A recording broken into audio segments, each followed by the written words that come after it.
Olá, o meu nome é Rui Pacheco, sou o responsável pelo Centro Multimédia da Porta Editora e a apresentação que irei fazer pretende dar uma panorâmica muito genérica do que é o desenvolvimento de recursos educativos digitais por profissionais, o seu porquê,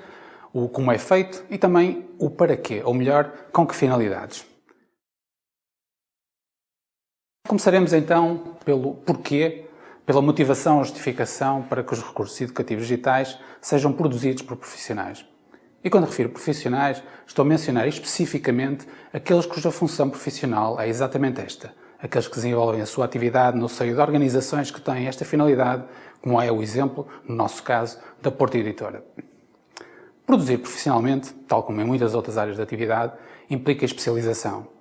E a especialização decorre de muitos fatores. Formação de base, formação ao longo da vida, experiência acumulada e, claro, afetação de tempo, equipamentos, pessoas e outras ferramentas. Como é óbvio, o objetivo da especialização é desenvolver um trabalho de maior qualidade, em tempo útil e, sobretudo, de uma forma sustentável. Nada do que refiro pretende dizer que o desenvolvimento de recursos educativos digitais por outros atores, sejam eles professores ou profissionais de outras áreas, é uma atividade com menor mérito ou até inconsequente. O que pretendo sublinhar é que a produção destes recursos educativos requer meios e tempo de que, por natureza, quem é professor ou profissional de outra área não dispõe, razão pela qual será sempre mais eficiente que organizações como a Porta Editora façam esse trabalho. Existe, está claro, um papel importante reservado especialmente aos professores, que é o de utilizarem os recursos colocados ao seu dispor da maneira que entenderem servir melhor as suas estratégias de ensino. E no âmbito dessa utilização, torna-se muitas vezes necessário adaptar, reorganizar e até criar recursos complementares. Todavia, é injusto e economicamente ineficiente colocar sobre os ombros dos professores a tarefa de criação de recursos educativos digitais, tendo em conta as suas prioridades, a sua formação e o seu tempo estarem de forma forçosa e maioritariamente alocados ao exercício da docência. Serve isto para dizer que o grau de sofisticação que os recursos educativos digitais têm de possuir requer, para além do que referi anteriormente, competências e conhecimentos muito específicos, como o domínio das normas de usabilidade, da compatibilidade com standards e outras questões de índole técnica. E existe também um esforço muito grande de atualização, não só ao nível do design pedagógico, mas também ao nível dos dispositivos, das plataformas, dos sistemas operativos e dos formatos. Um outro aspecto que explica o porquê de se desenvolver recursos educativos digitais de uma forma profissional é a necessidade de os credibilizar.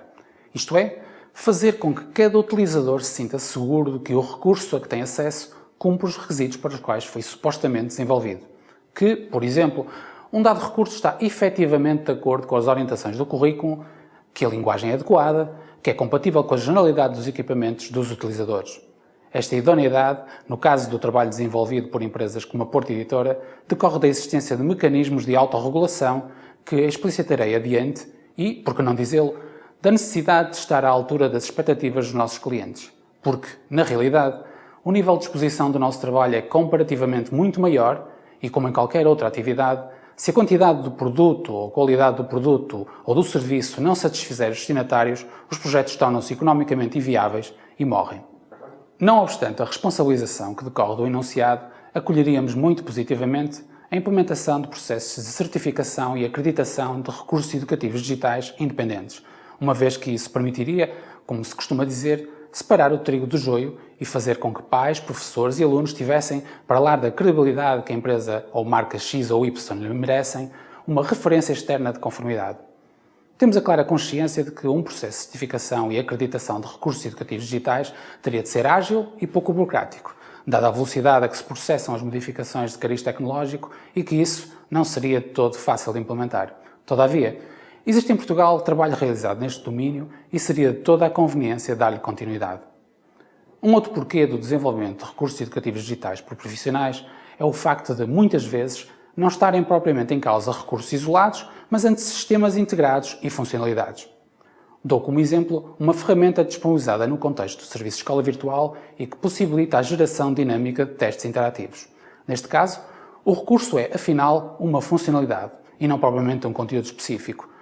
O que este exemplo permite também concluir é que a produção de recursos educativos digitais, por exemplo, por editoras da área da educação, permite igualmente que sejam desenvolvidos sistemas integrados complexos, com múltiplas valências e, por exemplo, uma sincronização harmoniosa dos tais recursos digitais com os recursos mais convencionais e mais utilizados, nomeadamente com os manuais escolares.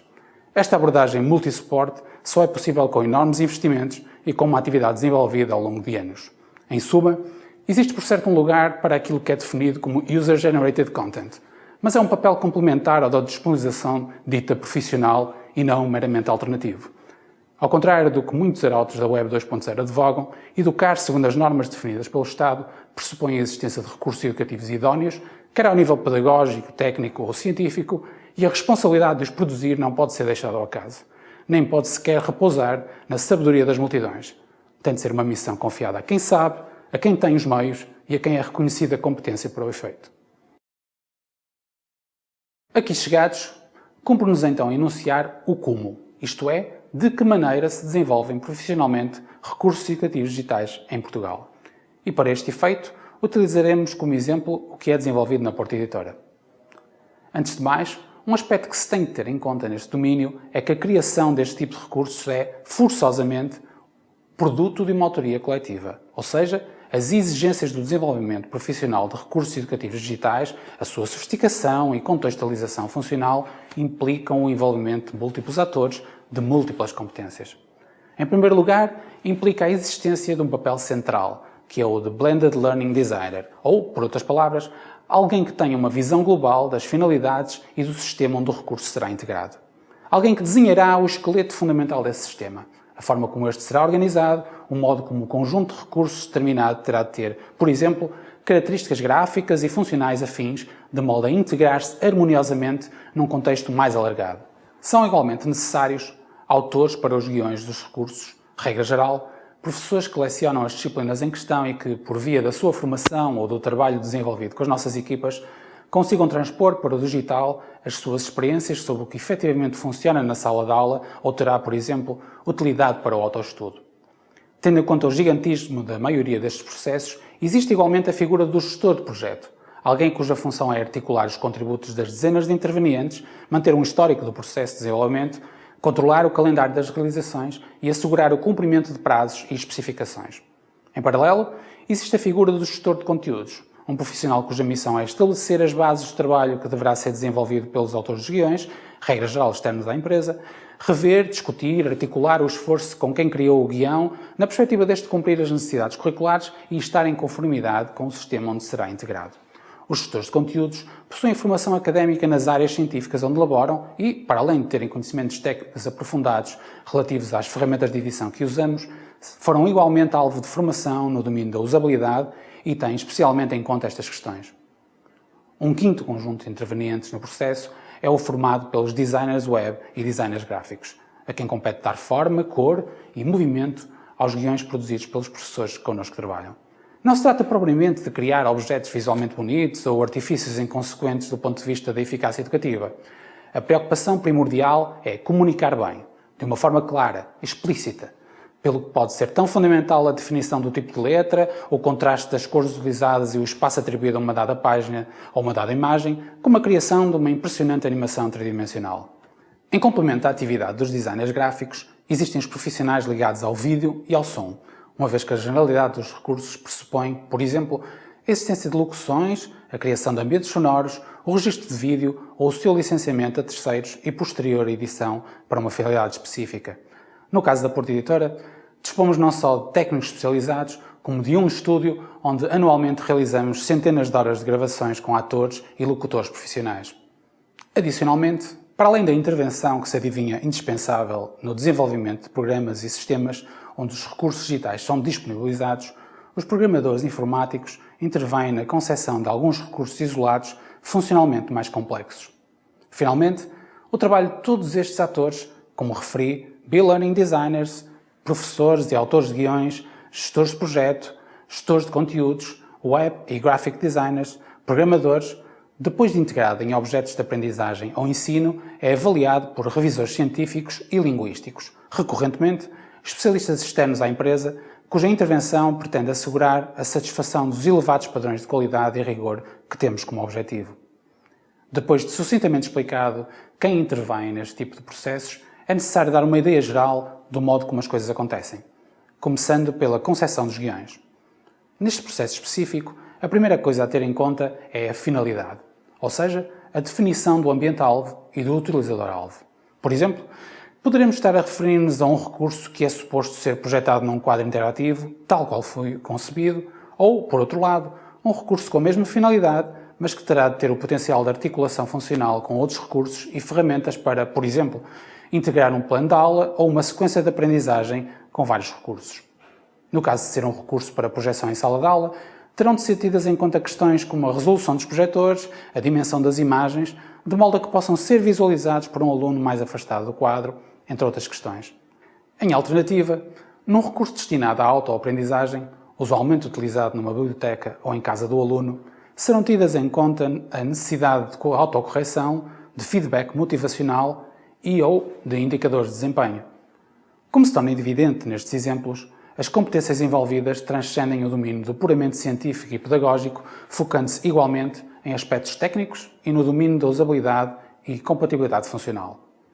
Os guiões criados pelos professores, que, como referi atrás, são os autores mais usuais, são depois sujeitos a uma análise de viabilidade técnica e de compatibilidade com os currículos. O gestor de conteúdo desenvolvido, em parceria com o gestor de projeto em questão, terão depois como missão segmentar os componentes do guião do recurso educativo e definir a quem serão atribuídas as tarefas daí decorrentes. Isto significa, por exemplo, atribuir aos designers gráficos a missão de distribuir os conteúdos pelas páginas, de os incorporar no layout básico que tiver sido definido. A estes designers compete igualmente criar e desenvolver as animações e integrar o trabalho desenvolvido na área do vídeo e do som, porque, em paralelo, os técnicos de vídeo e de som receberam indicações para procederem à gravação de locuções em estúdio, à adição de efeitos sonoros e ou à filmagem de uma situação, por exemplo. Dependendo do que estiver em causa a criar, o trabalho de agregação e implementação funcional pode ser da responsabilidade técnica do gestor de conteúdos ou do designer, sendo certo que ao primeiro compete verificar se o guião foi corretamente implementado e se o recurso cumpre os requisitos inerentes à finalidade para que foi criado. O penúltimo passo antes da disponibilização cumpre-se com os procedimentos de revisão e correção. Estamos a referir-nos a revisões de teor científico e linguístico, mas também a revisões funcionais. Por exemplo, se o feedback programado para uma dada resposta a uma atividade é a locução planeada. E, depois de todo este trabalho, o resultado é ainda submetido à atenção dos autores do guião original, não só para que possam avaliar em que medida o que foi produzido corresponde ao que pretendiam, mas também para que os casos em que o guião sofreu alterações ao longo do processo se poderem extrair dados que permitam, no futuro, ajustar a criação de outros guiões similares. Por fim, antes de se proceder à disponibilização, são realizados testes em diversos ambientes, combinações de sistemas operativos, browsers e dispositivos-alvo. Trata-se de testes essenciais para assegurar o correto funcionamento dos recursos, pelo menos nos sistemas operativos e browsers mais comuns.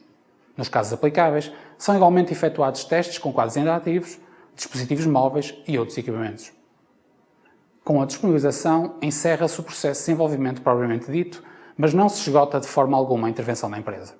A partir deste momento, desenvolvem-se tarefas ligadas ao apoio técnico, pós-venda e à monitorização da utilização, fatores determinantes para a contínua melhoria dos serviços que prestamos e dos produtos que desenvolvemos. Saber quem usa, como usa e o número de vezes que usa um dado recurso ou conjunto de recursos é essencial para nós, na medida em que o comportamento dos utilizadores permite apurar o que está a produzir os efeitos desejados e aquilo que eventualmente não está. Além disso, nos casos dos professores e dos encarregados de educação cujos educandos utilizam o serviço de escola virtual, existe ainda a necessidade de disponibilizar dados sobre o tipo de utilização, o sucesso na realização de atividades propostas, o tempo investido no estudo de um dado conteúdo ou o número de vezes que um dado aluno precisou recorrer às soluções. Para além destas atividades pós-venda, existe um processo ao qual dedicamos muita atenção e que se prende com a formação de professores. Efetivamente, de modo a tirarem melhor partido das nossas soluções e dos recursos digitais que disponibilizamos, a Porto Editora, através das equipas da Escola Virtual, promove centenas de ações de formação nas escolas. Sabemos o quão importante é este trabalho porque observamos índices de utilização mais elevados e um envolvimento mais efetivo da tecnologia nos processos de ensino e aprendizagem dos professores que foram alvo de formação. Depois de explicado o porquê e o como, interessa agora enunciar para quê, não obstante isso já estar de alguma forma explícito no que atrás referi.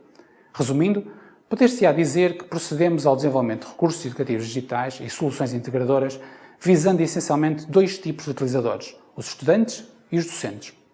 No caso dos estudantes, deve distinguir-se a utilização autónoma para a autoaprendizagem com finalidades escolares ou até mesmo lúdico-educativas, da utilização complementar, que é igualmente realizada visando a autoaprendizagem, mas, neste caso, em articulação com outros recursos, como é o caso dos manuais escolares. Quanto aos docentes,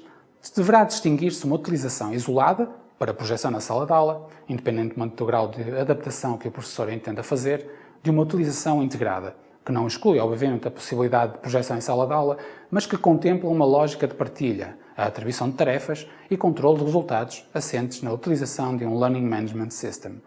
E, para terminar, gostaria ainda de tecer algumas considerações de caráter geral, mas que de algum modo permitem perceber melhor o que anteriormente referi. Em primeiro lugar, sublinhar que a coexistência de recursos user-generated e recursos de origem profissional não é somente possível, como é igualmente desejável. Em segundo,